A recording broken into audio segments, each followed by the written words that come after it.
Hello Capricorn sign, welcome to your January 2024 monthly reading.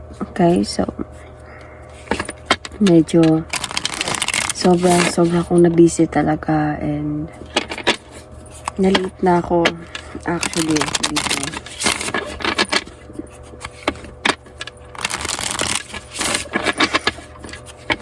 Let's start. Pasensya na, late na yung 3 signs, last 3 signs.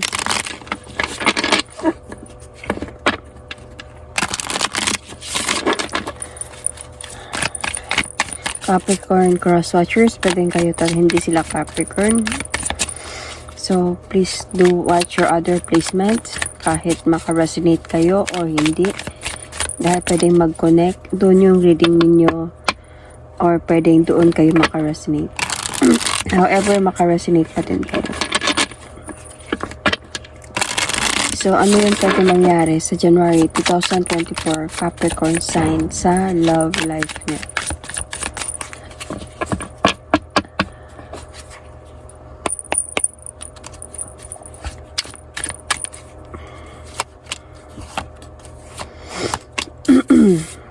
Pisces sign ang dito.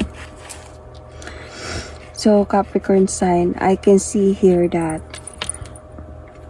this January 2024, somebody will going to move forward towards with you.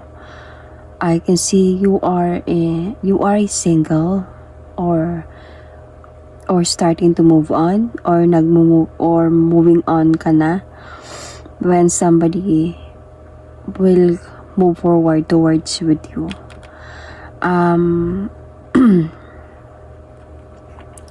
This person is already manifesting you, Capricorn, into his or her life.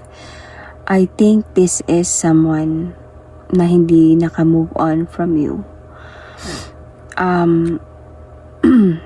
I think also that itong person na to is very much attracted to you.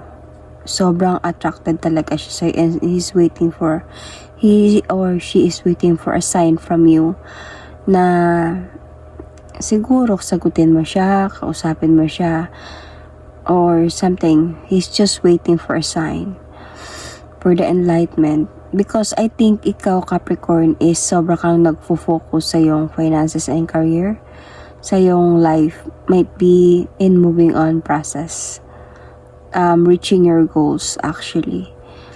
And this person is manifesting you back into his or her life.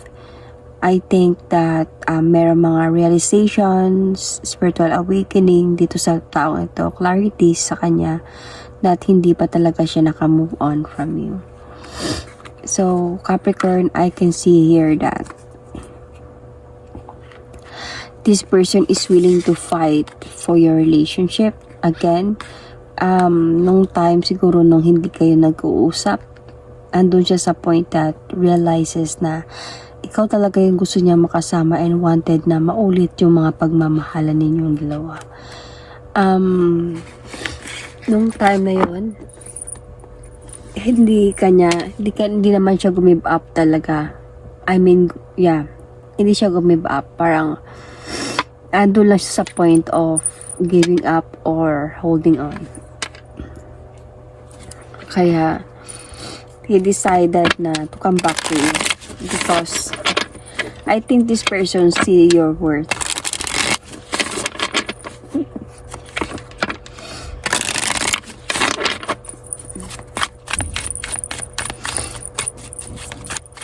So, let's see more.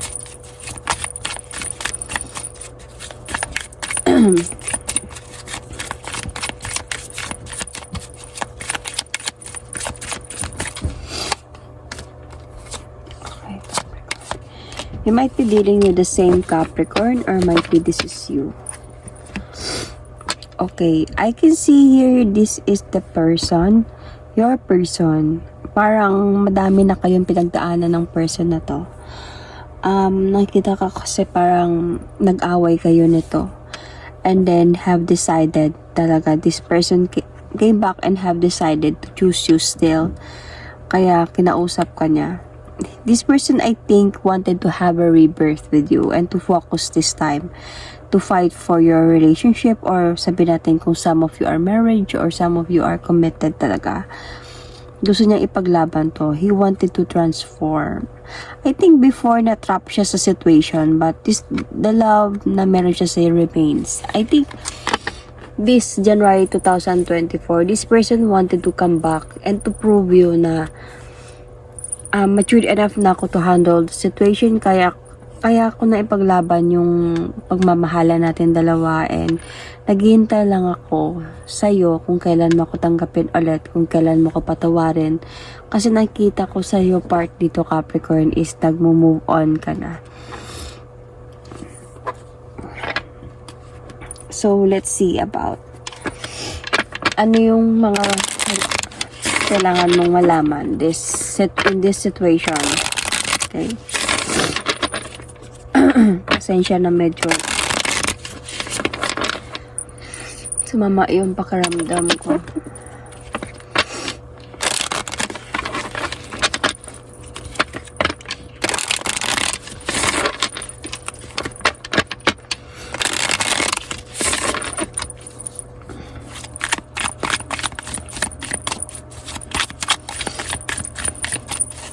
So, ano yung kailangan mong malaman, Capricorn?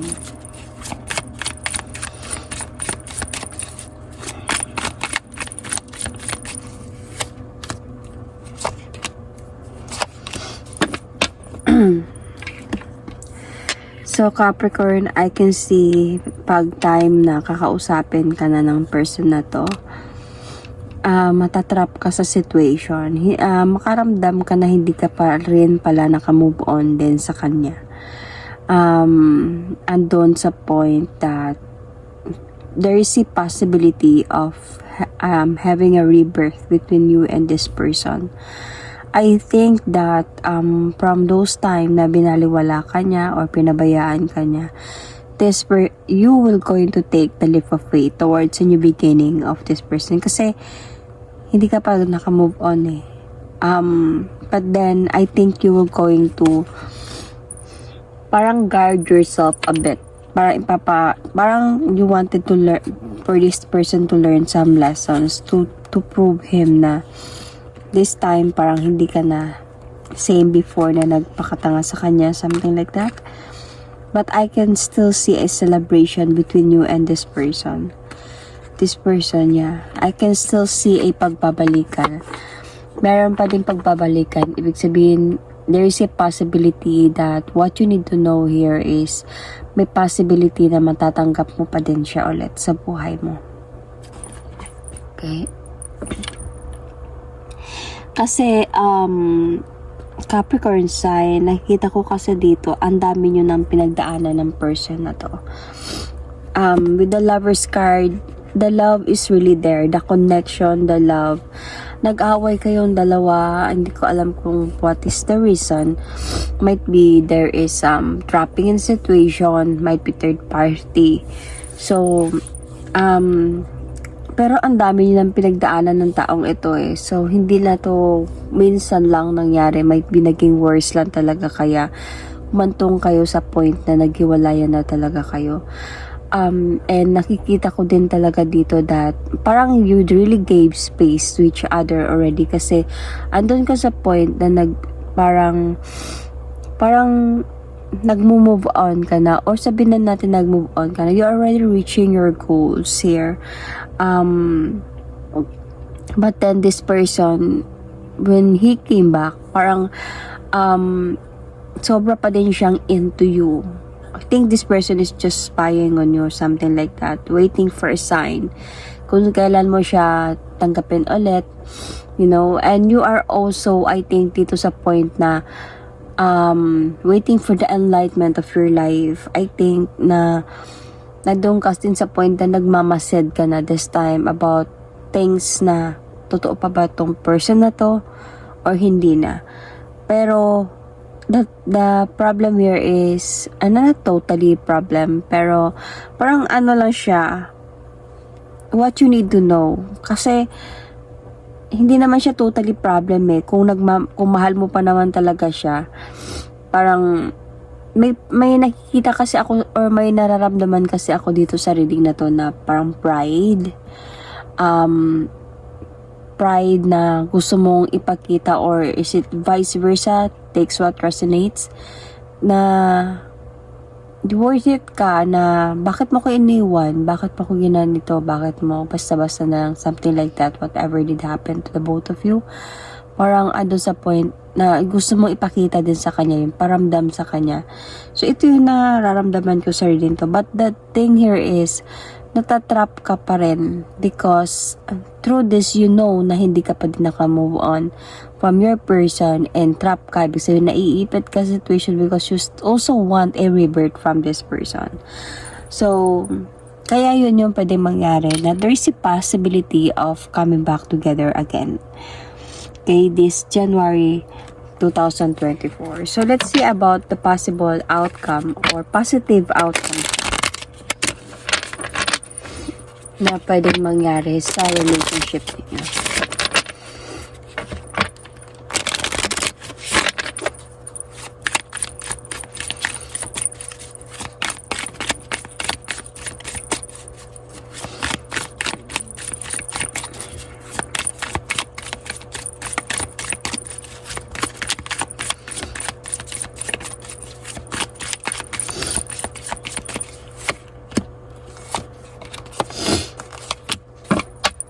Okay. The positive outcome here, of course, your person still do really love you. And he is really willing to move forward towards with you, na i-balance yung connection ninyo again. And to, especially to let you prove, or to do some effort to let you prove you that he still love you.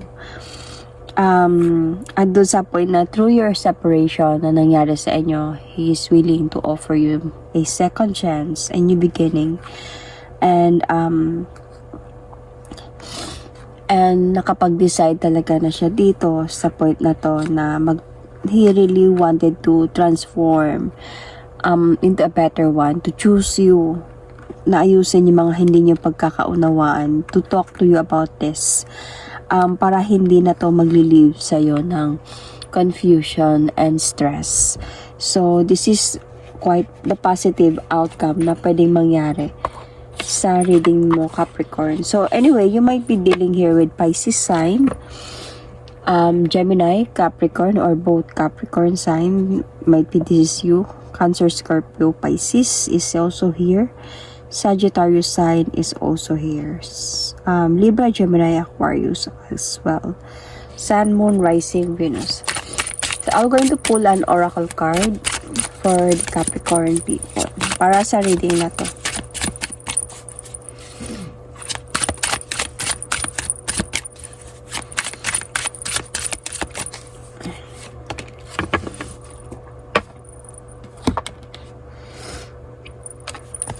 Gratitude. You need to be grateful for the love already present in your life to attract more of it. So, yun nga yung nakita ko kanina, that parang merong pride ang met dito, na parang kahit sabihin natin na gustuin ko man natanggapin kita agad-agad, pero gusto ko ipakita ko muna sa'yo kung ano yung kawalan or nawala sa'yo, or gaano makus nasaktan, like ano ka din dito, na nagmatigas ka. But anyway, at the end of the time, nakita ko pa rin na magkakaayos pa din kayong dalawa. So that is my reading for you, Capricorn. Thank you and God bless.